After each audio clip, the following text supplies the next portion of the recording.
All right, you guys, welcome back to the channel.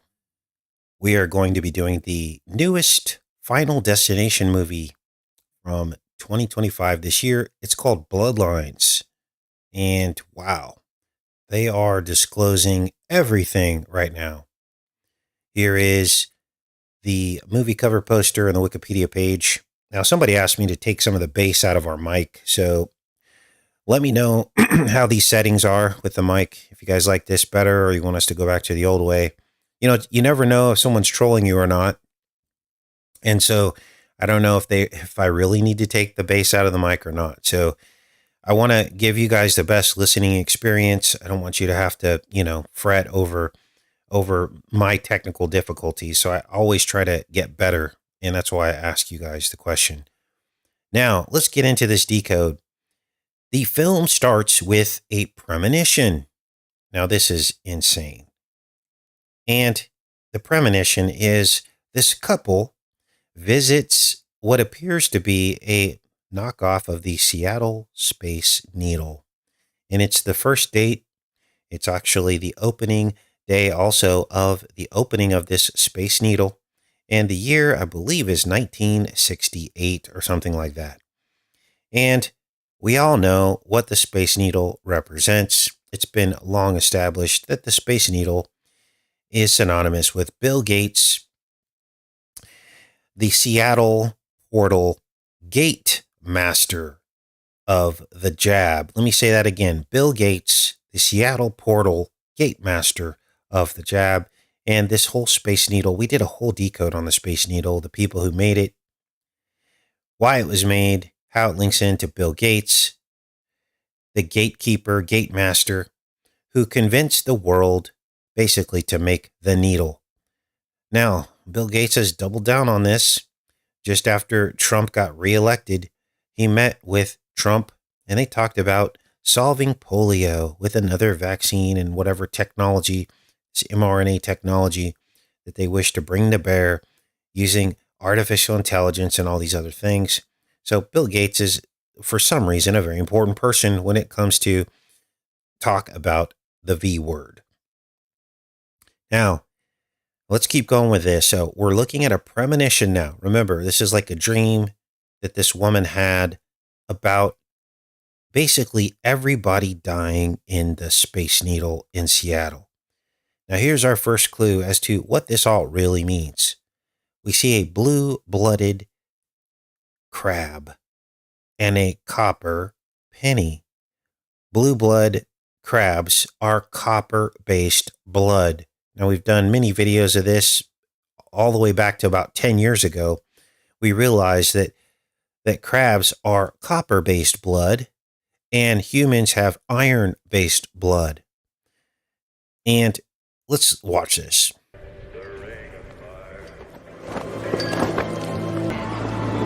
Now, you heard in the background the ring of fire, right? And there you see at the front of the Space Needle, the copper-based crab. And then you're going to hear talk of a copper penny and see a copper penny.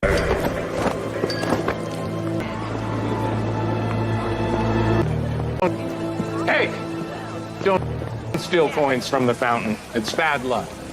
The cop tells the boy, don't steal coins from the fountain.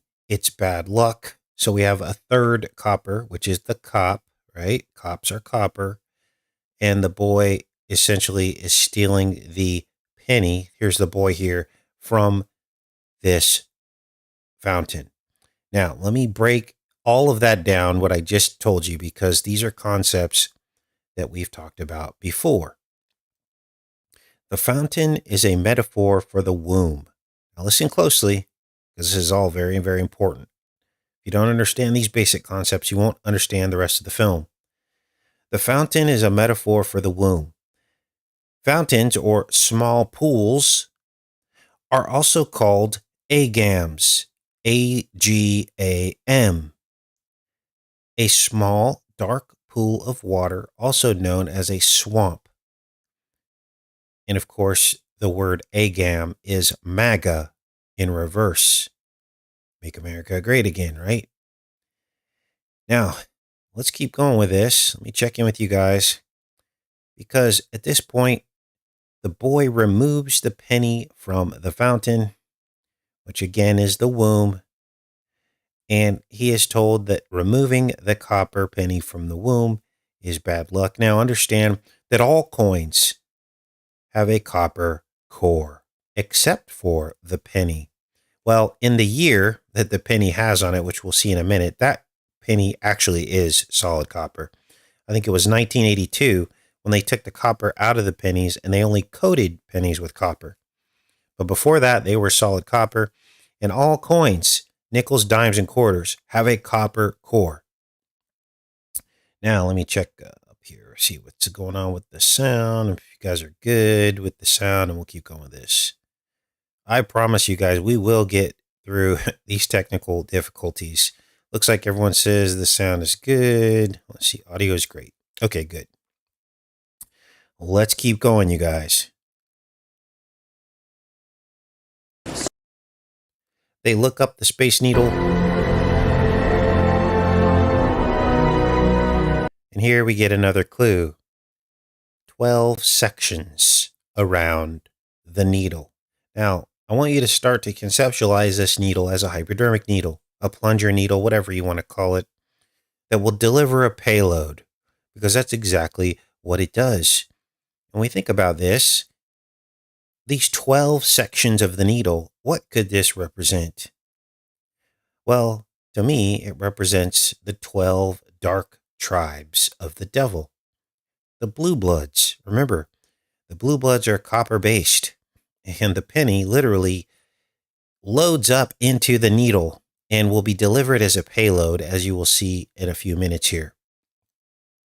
But everything that God does that is holy, the devil has an evil counterpart.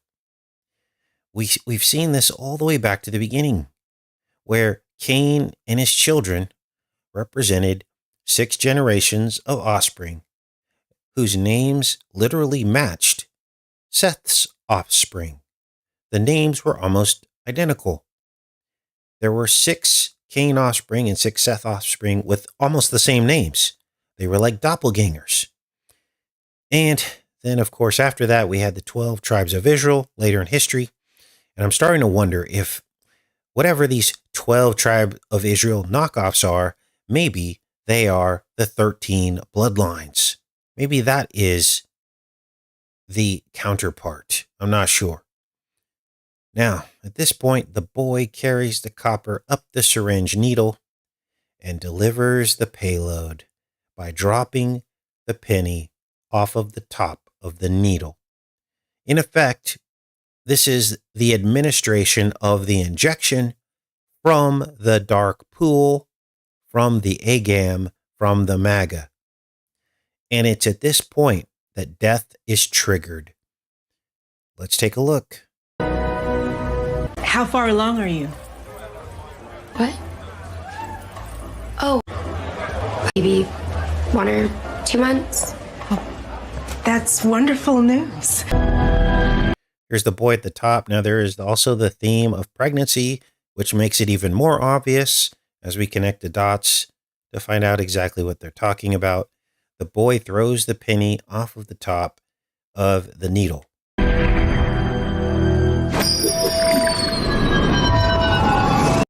He delivers the payload. And look at what we have here. 1968. This is, in fact, a solid copper penny. It wasn't until 1982 that they took the copper out of the pennies. And now you understand what this is really about. Bloodlines, copper bloodlines. Now, 99% of the people who watch this film have no idea what I just explained to you. But as I just explained to you, it makes perfect sense. Now, here's what's crazy. This penny is possessed. It is the demonic spirit. In the film and in real life, the copper has a mind of its own. Probably the graphene, the programmable matter. It's ancient DNA is what it is. It's ancient blue blood DNA. The Egyptians knew about it. They preserved this DNA in these canopic jars so that they could be reanimated later or infect humankind later in history. That was the whole purpose of it. And we've seen this stuff depicted moving around, even in movies like the Alien Covenant and Prometheus movies. This stuff with it was in canopic jars, and it had a mind of its own. It crawled and moved around, right?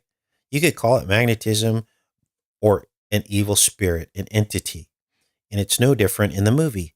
The penny literally causes the death of all these different people in the film by seeming to randomly fall and roll around, but it's being moved by a spirit.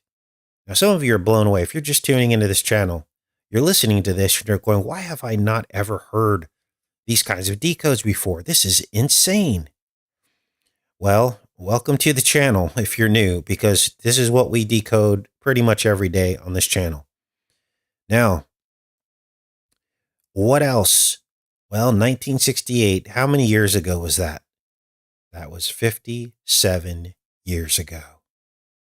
57 is 5G. It's the signal.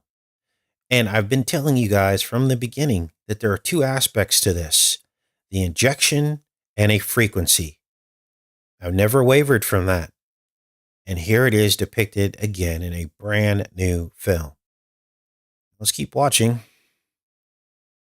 because the penny actually returns to, oh, actually not yet. Let's keep watching here. I'm getting ahead of myself.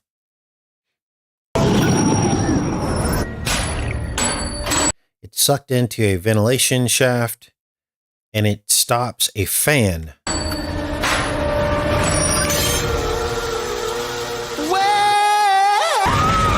We get more blue blood confirmation as the singer is wearing a blue coat. And the name of this needle in the movie is called the Sky View needle. Sky View is a needle. And the spiritual significance of this is that the fallen ones want to wage war on heaven through the injection. So chaos ensues. The penny keeps showing up, causing more damage and more destruction. There you see the penny flipping through the fire. And here is the Sky View needle. Wow. Now there is a circular staircase that comes up around the base of the needle. In case you missed that, that has to represent what? Let's get you guys involved in this decode, because you guys are really smart. And because we've done so many decodes, you already know what that is. What is the spiral staircase that goes up to the top of the needle? Now, there's also an elevator, but there's also a spiral staircase. All right, let's see who gets the answer.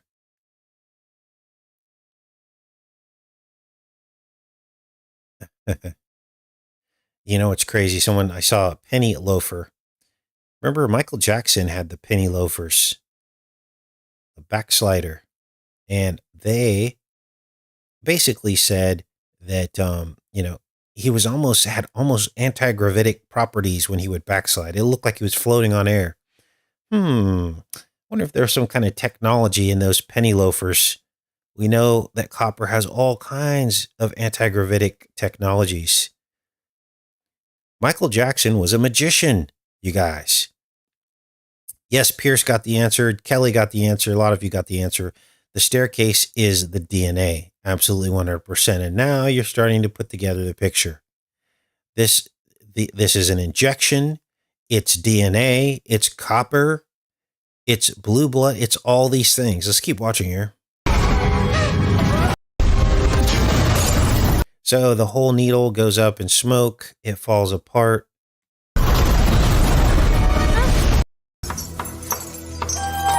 And here's the penny again, causing more chaos and destruction. The possessed blue blood spirit injected through the needle. Falls on a piano. Of course, pianos have 88 keys, and that is the portal. The piano represents the portal. 88 is a portal number. In this case, it causes the piano to fall through the side of the needle and all the way down to the ground, crushing somebody. I can't remember.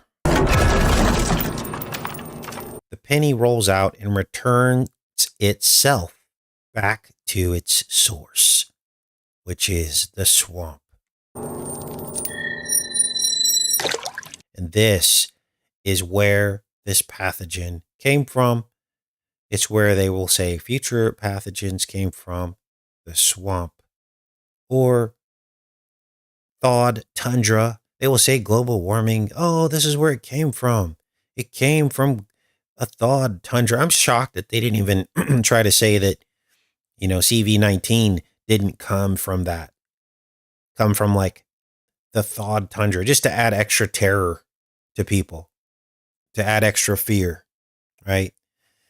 But they didn't. They said it came from a bat or a whatever, a raccoon at first, which is the word corona scrambled, and all these other things. And then it came from a lab. There was all these dumb theories that have nothing to do with the truth. What's up? Now, at this point, the main character has, she starts having this dream. That whole sequence that I just showed you is a premonition. It's a dream. And this character over here starts having this same recurring dream. She can't sleep. Everybody dies in the Skyview needle. Now she realizes that the woman in the dream who saved everybody from death is her grandmother, Iris. And Iris could see. There's a reason why they name her Iris. Let's watch. So the woman in my dream, her name is Iris, right? Okay. So this is Iris and her husband, the couple that went to the Skyview Needle on the opening day. Now, what's up with Iris' name? Well, Iris, remember, is a metaphor for the cervix of the womb, both open and close. When a child is born, they're crowned through the iris, through the cervix. The child sits in the womb upside down, just like the light comes in through the eye and is flipped upside down in order for us to have vision. There's also an umbilical cord inside of the eye. It's called the hyaloid canal, and it's kind of like an umbilical cord that feeds the retina of your eye nutrients, which the retina of your eye looks like the placenta of the womb, and the umbilical of the eye contains the very same exact substance found only one other place in the entire human body, and that is the umbilical cord. Yes, the human umbilical cord contains a substance called Wharton's jelly, and it's only found in one other place in the human body. That is the vitreous humor of the eye, the jelly-like fluid inside of your eye. That's it. So all of those facts that I just relayed to you is how the eye and the womb are metaphors of one another. And God created us that way to give us a clue, because the eye is the window to the soul. It's a portal. That's right out of the Bible. And we are born through a portal, right? Now, that's all from the Body Code series. So if you're new to the channel, we had covered that in great details in many, many episodes. I would recommend the Body Code documentary that has most of the body code in it. It's like 3 or 4 hours long. And I explain clearly, even in more detail that I just told you, about how the eye and the womb are metaphors of one another. The vitreous humor is even just like the amniotic fluid. So there's a lot to this. Now, I don't want to get too much off on a tangent here, but I needed to explain that to you so that you could understand the grandmother's role, Iris, and why they named her Iris. Remember, Iris is pregnant. So, more confirmation. I saved a lot of lives that night. Lives that were never meant to be saved. And of course, this whole vision is seen through the iris of the eye, right? So they tell you right there. They closed the restaurant. The glass is about to break. Everyone needs to get off. So this is a young Iris in the vision that she saw that allowed her to warn everybody about what was coming. And look at this. They even place her in the iris of whatever this backdrop is. It looks like an eye, doesn't it? Now again, 99% of the people who went to see this movie have no idea what I'm explaining to you. It's because you're on this channel that you're seeing these deeper insights. Now, why did God create our bodies in the way that he did? That's why we call it the body code, because he created our bodies with clues about his kingdom, didn't he? No, wait, no! So in the vision, the floor cracks beneath the feet of the people and they all die. But since Iris warned everybody, essentially she cheated death for all of the people in the needle. And so they never did die the way she saw it in her vision. But then death comes for each one at a time.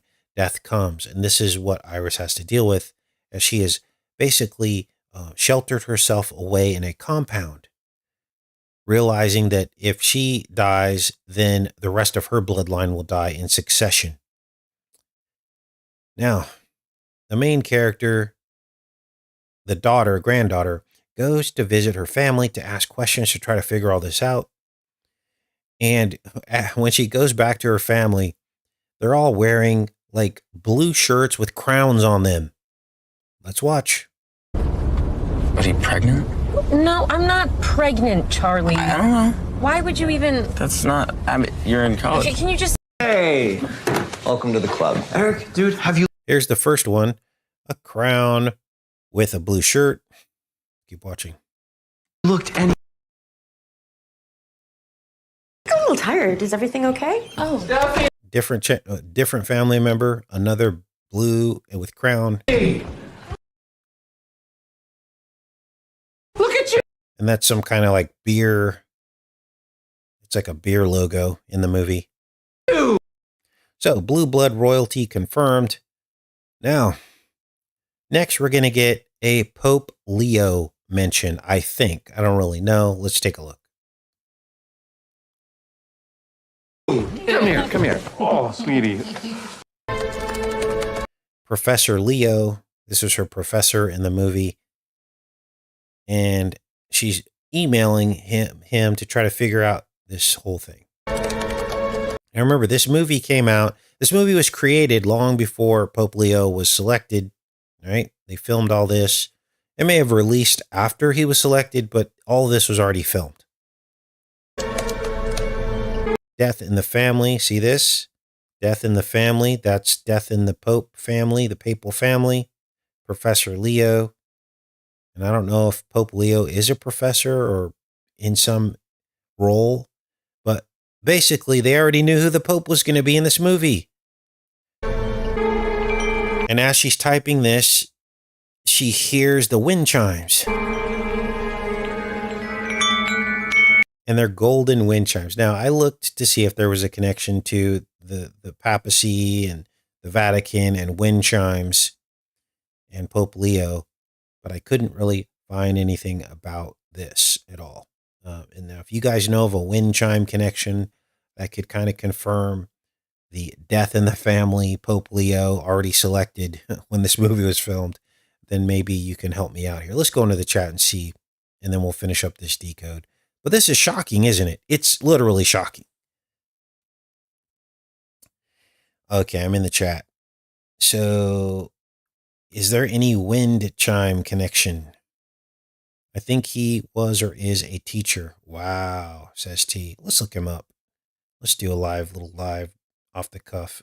Pope Leo. Let's see here. Here he is, XIV. Let's do a Control F, teacher. Oh, wow. Seminary teacher. There you go. Professor Leo. Let's see if professor shows up. Nope. Teacher does, though. Let's see here. American high school teachers, school teacher. Okay, it just says seminary teacher. A little bit, that's kind of a loose connection, I'll admit, because a lot of these popes were probably teachers. But this is crazy, you guys. It's like they knew. Let's look at the dates just to confirm when this Bloodlines Destination released. So it released on May 16th. So obviously Pope Leo was already selected. I think he was selected on May 8th, so 8 days before this. But the film was already done and edited months and months in advance of this. Okay, they were just waiting for the release date. In other words, they don't finish filming a film and then release it the next day. It's already done. Okay, it's already done. And in fact, maybe there was an earlier release. Nope, no earlier release date. But they say down here in the production that when production was finished. Let's go down here. Production, release. Oh, a double bill special screening was shown in select theaters on May 9th and 10th. So Pope Leo was selected on like May 8th. So basically, here's another clue. They're literally telling us they already knew who the Pope was going to be a year in advance, pretty much. And they knew that Pope Francis was going to die too. Wow, that is spooky. Let's go back here and get when he was selected, just to be sure. Yes, he was selected on May 8th. What are your thoughts on that? Is that all accidents, or is this? Let me see here. Let me do a poll. Okay. Do you believe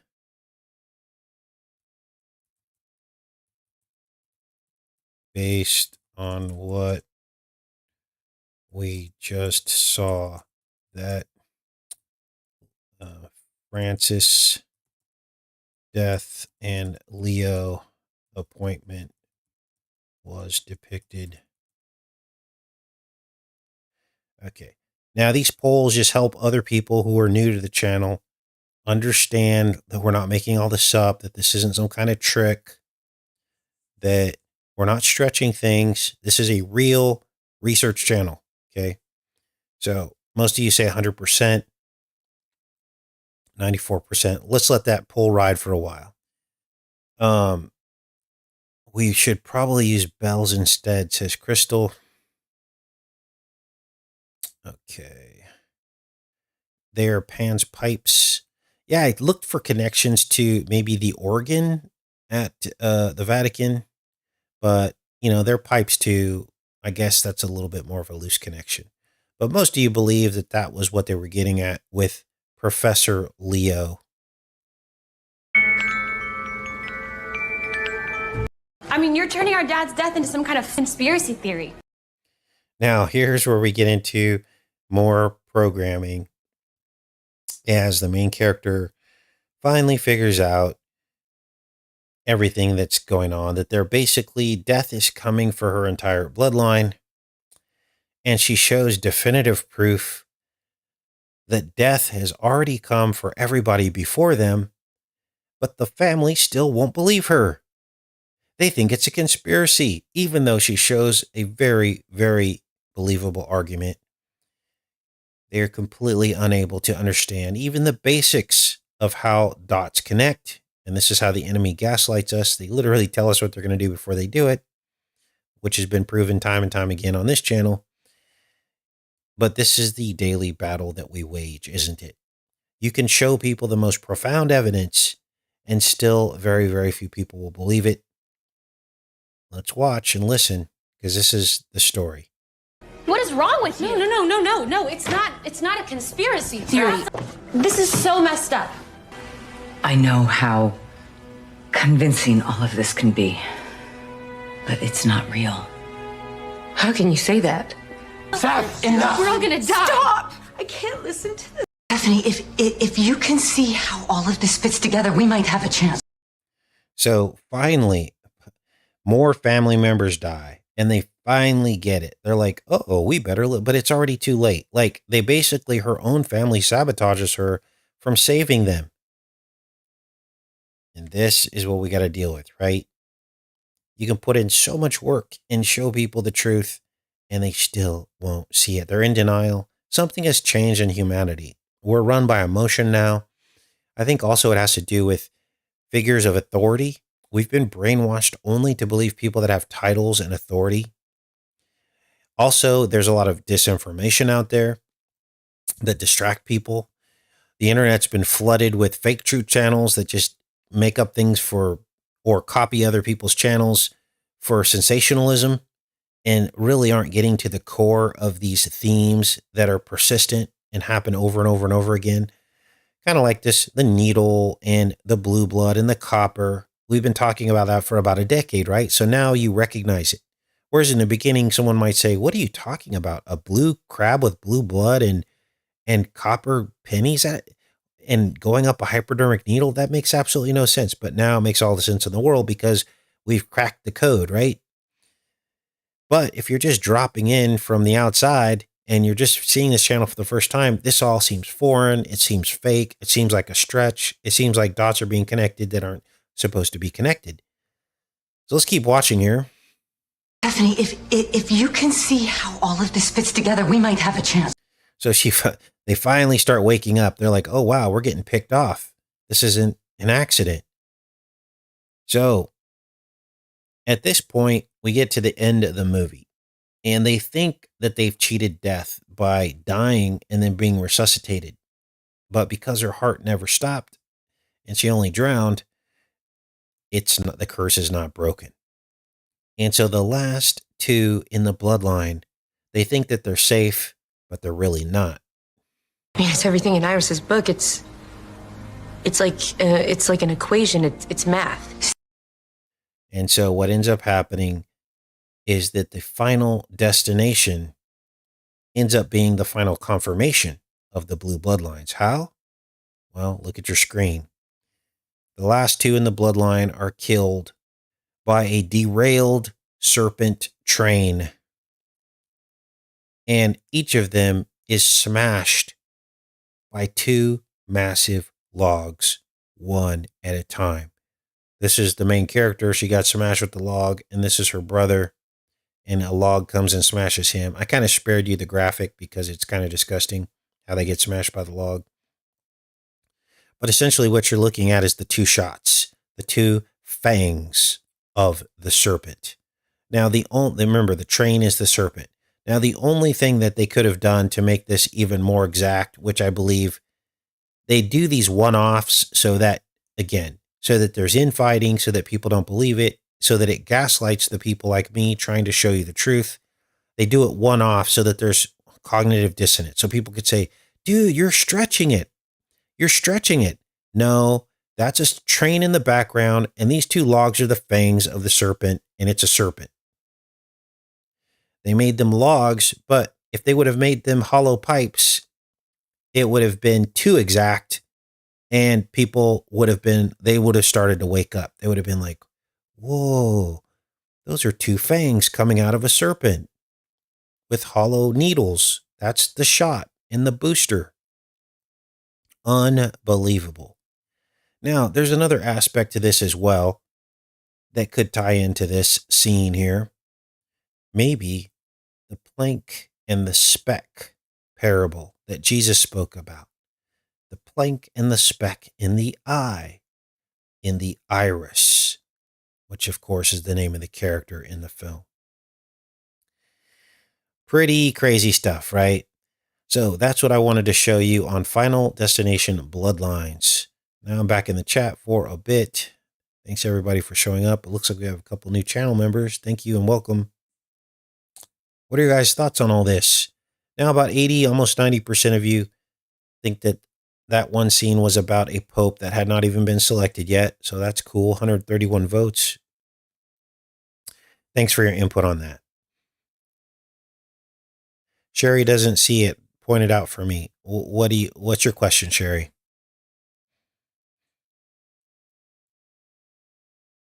Oh, he was a professor of canon law in Peru. Thanks for that, Life in the Shack. So he is, in fact, Professor Leo.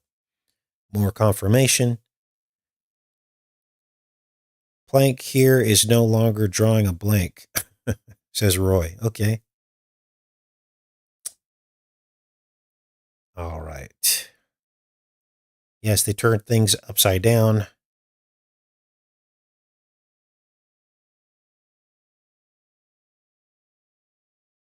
Okay, the snake. Oh, the snake. Oh, you don't see. Okay. Let me double down on that. Okay, so we had determined that trains are snakes. Okay. This was long-standing thing that we decoded years ago. I think we actually, the first time we decoded that trains are snakes was in the movie Snowpiercer. Remember Snowpiercer, where the train literally went in a giant circle around the earth or across the earth. And we told you that that was an Ouroboros. It was a snake eating its tail. And the whole theme in the Snowpiercer movie was the last of humanity on a train driving through the snow in a giant circle. And the people at the back of the train were the lowest class of people. And they created the food and the water for the people in the front of the train that were the elite.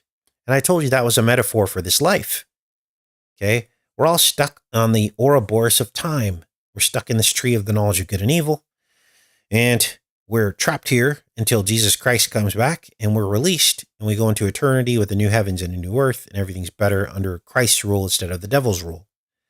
And so the movie Snowpiercer is a metaphor. Now, the people at the back of the train, of course, in that movie, make their way toward the front of the train to try to overtake the elite.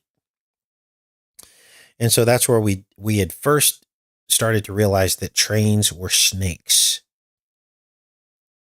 Metaphors for snakes. So I hope that that gives you a little bit better of an understanding of that. And snakes have fangs, of course, and fangs are hollow like a hypodermic needle. We were one of the first ones to find that snake fangs are needles. That's how they inject venom. They're hollow, just like a hypodermic needle. And there's two of them. So is it an accident that we had to get 2 shots? Well, I didn't, but a lot of people did. No, that was all spiritual metaphor. So hopefully that's helpful. Anything else you guys want to talk about?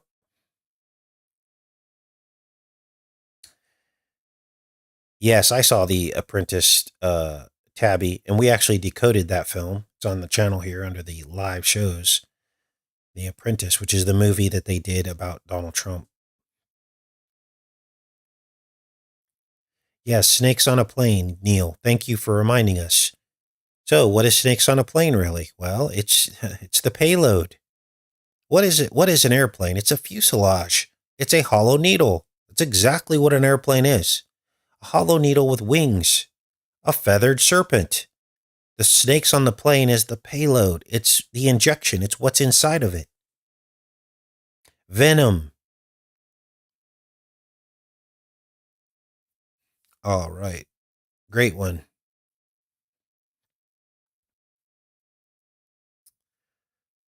Okay. All right, you guys, I guess we're going to pop off of here. Tomorrow will be between the headlines. Lots of stuff starting to firm up and materialize in the headlines. People are now worshiping artificial intelligence. We're going to get into that. They've frozen travel to Europe. Is frozen travel for Americans going to Europe. That's starting to wind down. It seems like the electronic fence and the walls and the Golden Dome is all starting to close in. They're anticipating the future of what America is going to look like. We're all going to be stuck here. And that will be on tomorrow's show as well as some other topics, whatever else pops off. 23andMe just got sold to a company that's going to use genetic material. Yeah, I heard about that. I almost did a headline show on that story. We had covered that actually before. I don't know if we covered the company that bought them, but we covered how they were going bankrupt and that all of the information they collected was up for grabs and for sale. So, yes, they have been purchased and the company is using all that genetic information. So, all right. Take care, you guys. Thanks for showing up. I will see you guys all tomorrow. Much love.